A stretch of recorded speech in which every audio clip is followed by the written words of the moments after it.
कालच्या एपिसोडमध्ये आपण बघितलं, जो की आपला एपिसोड 2 चा पार्ट 1 आपण पोस्ट केलेला. आता आपण पार्ट 2 घेऊन येतोय. या पार्ट 2 मध्ये आपण काय बघणार आहे, की एक्झॅक्टली त्या 4 रिव्हर्सल्स मधले जे पेंडिंग 2 रिव्हर्सल्स आहेत, जे की एफव्हीजी आणि लिक्विडिटी स्वीप, या गोष्टी आपण बघणार आहे. कालच्या व्हिडिओच्या एपिसोड मध्ये आपण काय पाहिलं, की ऑर्डर ब्लॉक्स कसे मार्क करतात, त्याचा एक्झॅक्टली किती टाइप्स आहेत. तसंच सेम ऍज इट इज आपण बघू शकतोय, की फेअर व्हॅल्यू गॅप्स हे सुद्धा 2 टाइप्स आहेत. ते एक्झॅक्टली कसे टाइप्स असतात, त्याचा वर्किंग कसं आहे, या गोष्टी आपण बघणार आहे. ठीक आहे. तर टाइप 1 मध्ये काय बघतोय आपण, की fair value gap. Fair value gap हा असा गॅप आहे जिथं एकदम इम्पल्सिव्ह मुवमेंट मार्केटमध्ये आलं, एकदम मोठी डिस्प्लेसमेंट कॅन्डल्स फॉर्म होत गेल्या, ज्याच्यामध्ये काय झालं, की एकदम एक्स्ट्रीम मोठ्या मोठ्या कॅन्डल्स फॉर्म होताना आपल्याला मार्केटमध्ये दिसतात. या डिस्प्लेसमेंट येत असताना काय होतं, तिथं बऱ्याचदा तुम्हाला पहिल्या, जसं की आपण मार्क करून दाखवतो मी तुम्हाला, की फर्स्ट कॅन्डल, सेकंड कॅन्डल आणि थर्ड कॅन्डल असं आपण जर मेन्शन केलं, तर या फर्स्ट अँड थर्ड कॅन्डल मध्ये आपल्याला काय दिसतोय, एक गॅप दिसतोय. एक गॅप दिसतोय. या गॅपला, हा गॅप कशामुळे फॉर्म होतो, तर एक्सेसिव्ह डिस्प्लेसमेंट मार्केटमध्ये आली किंवा एक्स्ट्रीम फॉल आला, एक्स्ट्रीम राईज आला, त्यावेळी तुम्हाला काय दिसतं, मार्केट एकदम प्राइस जम्प करून जातं. म्हणजे असा एक गॅप क्रिएट होतो जिथं मार्केटनं प्राइस रिबॅलन्स केलेली नसते. तर अशा ठिकाणी काय होतं, त्या ठिकाणी प्राइस पुन्हा रिबॅलन्स करायला येत असते. तर हे गॅप्स कसे मार्क करायचे? टाइप 1 मध्ये आपल्याला काय दिसते, की 3 बॅक टू बॅक कॅन्डल्स आपल्याला बघायच्या आहेत, ज्याच्यात व्हॉल्यूम जास्त असेल किंवा डिस्प्लेसमेंट जास्त असेल, एकदम ज्याची बॉडी जास्त असेल, विक्स छोट्या असतील. ठीक आहे. तर फर्स्ट आणि थर्ड कॅन्डलच्या विक्स सुद्धा एकमेकांना मिटिगेटेड नसतील. मिटिगेटेड म्हणजे काय, की पहिल्या कॅन्डलची विक आणि थर्ड कॅन्डलची बॉडी किंवा विक ह्याच्यामध्ये गॅप असलाच पाहिजे. त्याच गॅपला आपण काय मार्क करणार आहे, as a fair value gap. ठीक आहे. दुसरा टाइप काय असू शकतोय, ज्यावेळी असा एक्सेसिव्ह फॉल येतोय, त्यावेळी आपल्याला काय दिसतं, की बऱ्याचदा एखाद्या होल नंबर वरती किंवा सायकोलॉजिकल लेवल वरती, सपोर्ट वरती आपल्याला बऱ्याचदा मल्टिपल टाइम्स प्राइस फॉल करत असताना रिजेक्शन घेताना दिसते. त्यावेळी काय दिसतंय आपल्याला, त्यावेळी आपल्याला दिसते काय, की दोन्ही वेळी त्या एक्स वाय झेड सपोर्ट किंवा रेजिस्टन्स वरती बायर्स आणि सेलर्स दोन्ही पण रिजेक्शन घेताना दिसतात आपल्याला. म्हणजे सेलिंग मध्ये पण रिजेक्शन मिळालं आणि पुन्हा बाईंग वेळी पण रिजेक्शन मिळालं आपल्याला.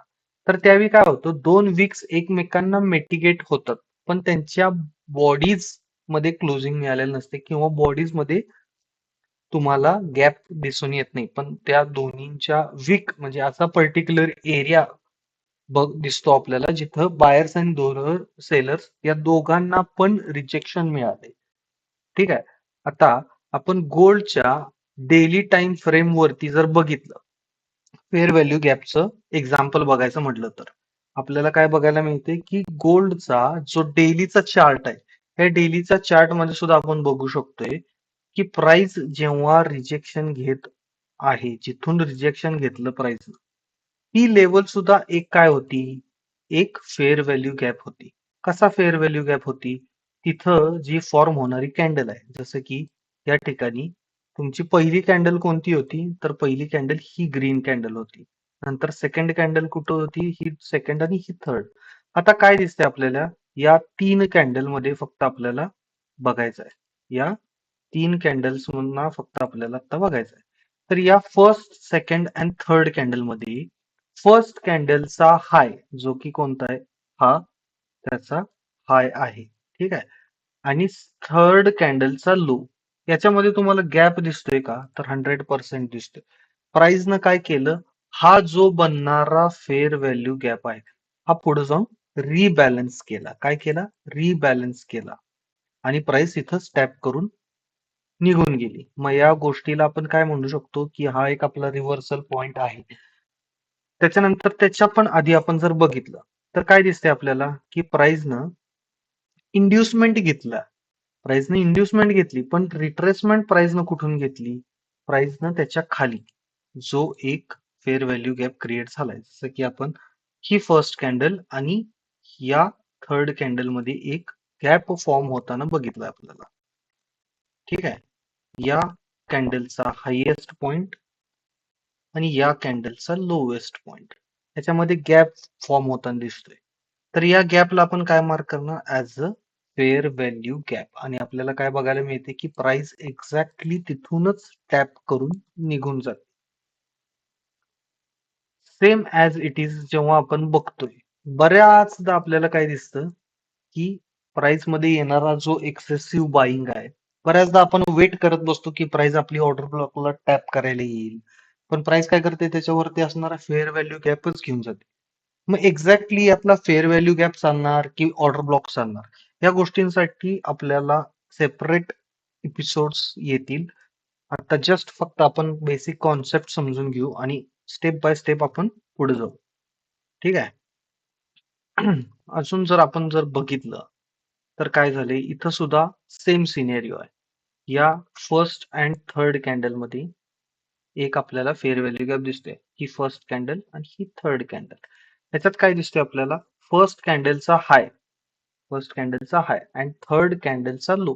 याच्यामध्ये काय दिसतंय आपल्याला एक गॅप फॉर्म होताना दिसते आणि प्राइसनं काय केले मल्टिपल टाइम्स या गॅपला रिस्पेक्ट केले आणि प्राइसने इथूनच रिजेक्शन घेतले.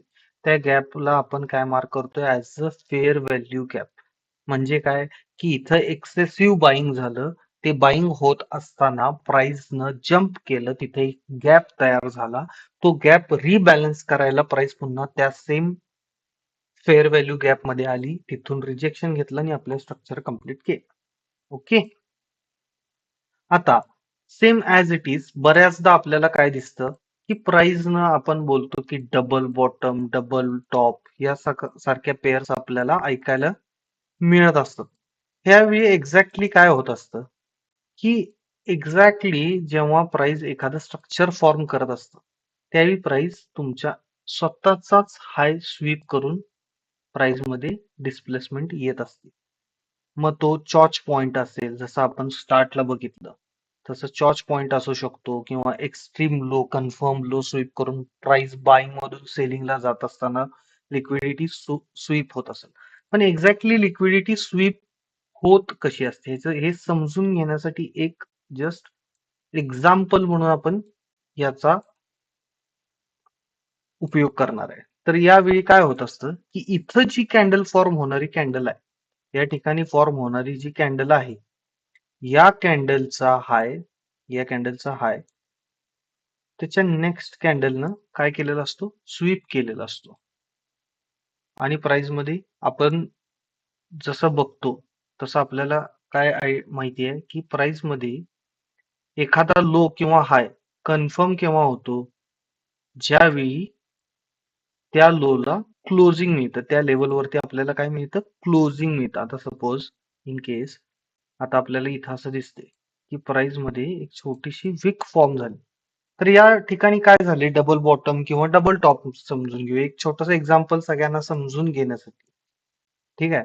तर यावेळी काय होत असतं याला आपण लिक्विडिटी स्वीप म्हणतो. म्हणजे काय एक हाय क्रिएटेड कन्फर्म झाला असेल किंवा नसेल त्या कन्फर्म हाय वरती तुम्हाला पुन्हा प्राइस येते पण फेल होते. का फेल होते क्लोजिंग द्यायला फेल होते.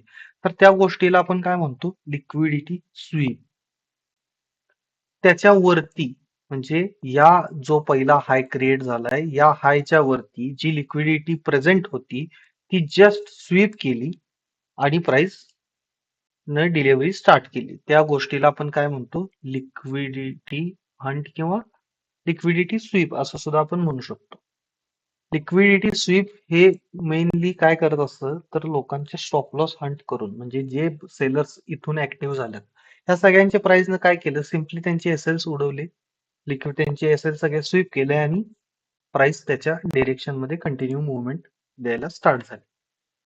याला आपण काय म्हणतो तर लिक्विडिटी स्वीप. या लिक्विडिटी स्वीप टर्मचा आपल्याला भयंकर उपयोग आहे भविष्यात. त्यामुळे आपण त्याच्यावरती थोडस फोकस्ड राहून आपण त्या गोष्टीकडे इन फ्युचर इन डेप्थ आपण ती गोष्ट बघणार आहे. ठीक आहे.